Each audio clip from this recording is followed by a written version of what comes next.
apartment and had killed her. The anger and the grief and the profound sadness for me was overwhelming. My daughter and I and a couple of others, we were talking and crying. It was very late at night and my cell phone was beeping because the battery was wearing down. And so I just hit the button to turn the power off, but for the first time it didn't go off. Something very different happened. And the one and only picture that I had of Linda on my phone flashed full screen and froze there, and we felt her so profoundly connected with us. And it was in that moment that I felt this profound shift within me, even toward these men who had killed her. For me, the powerful emotion that I felt over and over again was this connection, this compassion for people who must have gone through something truly terrible to have committed such a terrible crime against a woman who was so beloved and so cared for by everyone that knew her. And there was a song that I wrote and performed at her funeral, and it was a way of both healing my heart but also imagining what Linda would say from the other side of the veil if she could reach back and speak to us about oneness.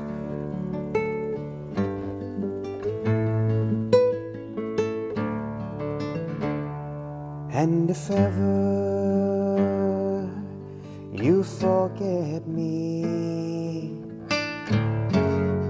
just call me by my name, and my soul, it will answer time and time again.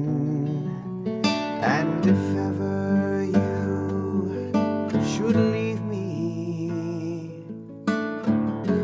I'm never really gone. You can find me deep within you, in the one.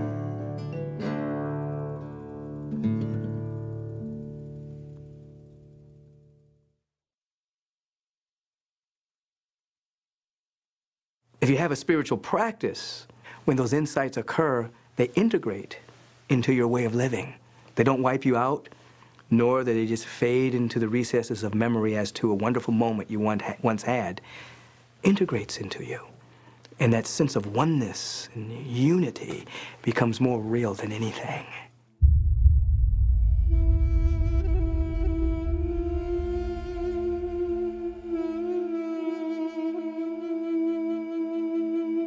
Do you have a destiny? Moses believed that his destiny was to lead the Israelites out of Egypt into the Promised Land, while on the other hand, Forrest Gump felt that life is like a box of chocolates and you never know what you're going to get. It can be a little scary trying to tackle an idea so big, but it might be worth another look, since the final key to experiencing yourself as an embodiment of God is to uncover your deepest yearning and your reason for living. The calling is always upon us. There's always something within us that wants to become conscious of itself as us. It's called the next stage of our evolution. There's something within all of us that we must express. So Moses represents you and me, an ordinary person on an ordinary day having an extraordinary experience, where Moses climbs a mountain and there he has an encounter with a presence that shows up as this flame in a bush that is burning, but the bush won't be consumed. Meaning that the source of this presence isn't in the material realm. The source of this presence comes from and is presencing that which is divine and eternal. And Moses doesn't know quite what to do with this, as either you or I would do. He knows there's something in him that knows this is about to completely transform his life. Now, I consider myself a fairly spiritual person. But if I was sitting here today and the bush were to start burning, in my mind, I'd go get the fire extinguisher. The bush is always glowing. I had an opportunity to be with a powerful shaman in Africa a few years ago, and we were traveling at night, and I was kind of stumbling, and they were just walking through the jungle like it was daylight. And we went out to a clearing and had this very powerful experience out there, and after the experience, everything was lit up. Everything was aglow with this fire. The leaves were on fire, the ground was on fire, everything was aglow. And I was aware that these individuals that were taking me through the jungle, they were seeing like this. They had this night vision that allowed them to see the luminosity from all of nature. And in that instant, I had the same thing. I had that kind of a spiritual night vision that allowed me to see that everything was ablaze with the Spirit of God. And I thought about Moses seeing the burning bush. At that moment, he was in transcendent awareness, that he could see clearly that God is everywhere and everything is aglow with this fire, this power, and this presence. Moses was having a good day. When Moses asks the bush, asks this flame, asks this presence, "Who are you?" he hears, "I am that I am." And we don't know whether the conversation is actually audible in human terms or it's a transmission from the knower that is everywhere present into his heart. But nevertheless, this communication says something. And the communication is this: there is a journey that you are to take. Joseph Campbell would later call that the hero's journey.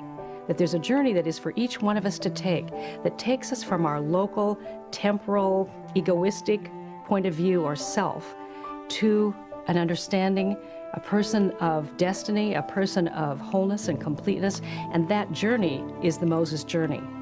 Moses didn't think he was worthy, and so that unworthiness combined with willingness provided a space for the presence of God to come through, because Moses wasn't blocking God out with his ego. So the rest of the story is both a literal story, a historic story, but it's also a meta story. It's a story of you and the story of me. And all the characters in that story are parts of ourselves. So Moses is then told that he must go and free the slaves, and he is to take them to the promised land, or to fulfillment, to the land of milk and honey. And he questions, I can't do this. I mean, he stutters, he can't speak well. He's like, who am I to do this? And you and I feel the same way. When a dream, an idea, a calling, something calls to us about make a difference, give something, do something in your local community, do something for the world, do something for your family, do something. And right away we feel like, oh, I'm not up to it. I don't have what is required. I'm not enough for that. I think everyone has to come to grips with the fact that if there's a destiny within all of us, there's something calling all of us, and we are presently not the person that can deliver that destiny. We grow into it as we say yes to it. There's an old statement that God does not call the qualified, God qualifies the called. So that when we answer that call, then the presence qualifies you. It qualified me. I didn't have all of the skills, I didn't have the resources, I didn't have the money, I didn't have the space, didn't have anything.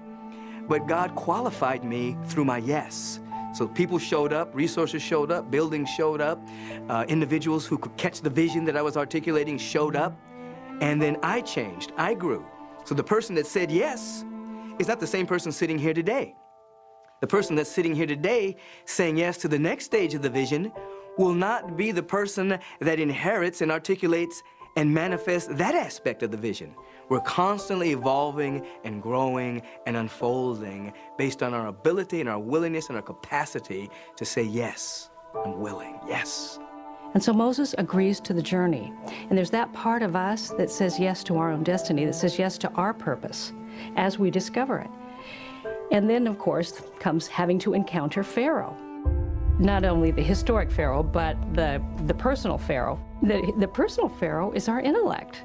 It's the part of us that's all made in agreement with the kingdom of our lives as we've known it, with everything just as it is, the status quo, the comfort zone. And then there's this part of us that wants to emerge, this part of us that wants to make a difference. And there's a whole argument that goes on internally about, no, I'm not about to make that change. And ultimately, in this story, which is your story and my story, the hero's journey, the trouble builds up, the trouble gets tougher, things get more and more complicated, and finally, in desperation, Pharaoh says, okay, go ahead, take the people and go. Now, the thing that I find very interesting about Moses is that he had a speech impediment. We don't know what kind it was, but one might think, why would God choose someone with a speech impediment, let's say a stutter, to deliver 4,000, however many, unruly Israelites into a new way of being?